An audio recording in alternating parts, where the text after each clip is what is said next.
So, and you've alluded to some of this in your opening statement. So let me go through several of them. Do you believe it is in the national interest of the United States to continue to support international laws and norms that were established after World War II?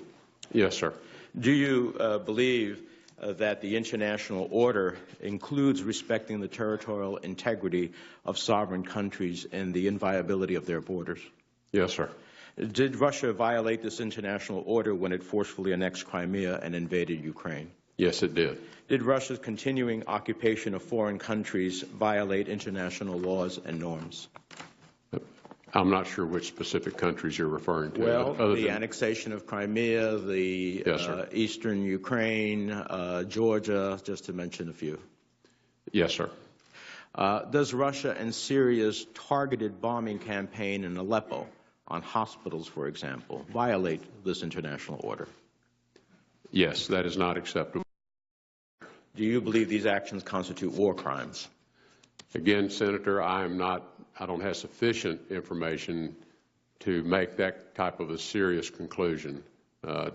Coming to that conclusion is going to require me to have additional. Do you understand what the standard is for a war? I do. And knowing that standard and knowing what is all within the realm of public information, you cannot say whether those actions constitute a war crime or not. I would not want to rely solely upon what has been reported in the public realm. I would want confirmation from agencies who would be able to present me with indisputable facts. Senator Menendez, if I could, let me ask a little bit. If you won't take my time, Mr. No, I'm not taking your time. It'll be added back. If you had sufficient evidence, though, in looking at classified information that had taken place, would that not be a war crime? Yes, sir. Thank you. For all of these answers that you've given me, does the President-elect agree with you? The President-elect and I have not had the opportunity to discuss this specific issue or the specific area. Well, in your statement on page 3, you say,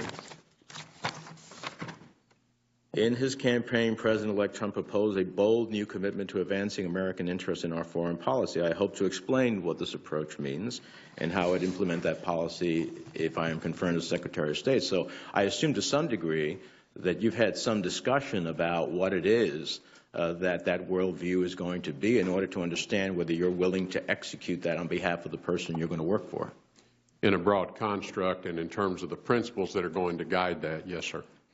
And I would have thought that Russia would be at the very top of that, considering all the actions that have taken place. Did not happen? That has not occurred yet, Senator. It's pretty amazing. You built a career on ExxonMobil that you said afforded you the opportunity to engage regularly with world leaders, including Vladimir Putin in Russia. In 2013, he awarded you with the Order of Friendship Award. And in our conversations, you told me you had direct and personal access to the Russian president over the course of your tenure there. Then in 2014, ExxonMobil lobbied aggressively against sanctions on Russia after their invasion of Ukraine. Exxon lobbied against the Stability and Democracy for Ukraine Act, which I introduced in the Senate last year. You employed well-known Washington-based lobbyists to support these efforts. You personally visited the White House and reported that you were engaged, quote, at the highest levels of government. In essence, Exxon became the in-house lobbyist for Russia against these sanctions.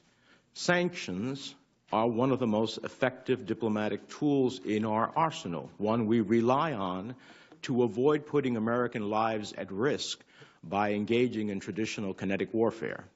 Now today, in response to a previous question by Senator Cardin, you said sanctions are a powerful tool.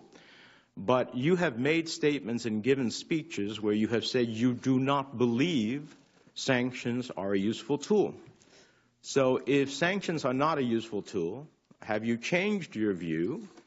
What are the tools of peaceful diplomacy you will use to get countries to return and act within the international order? What are you going to say to Vladimir Putin when he says to you, but Rex, you said sanctions were bad?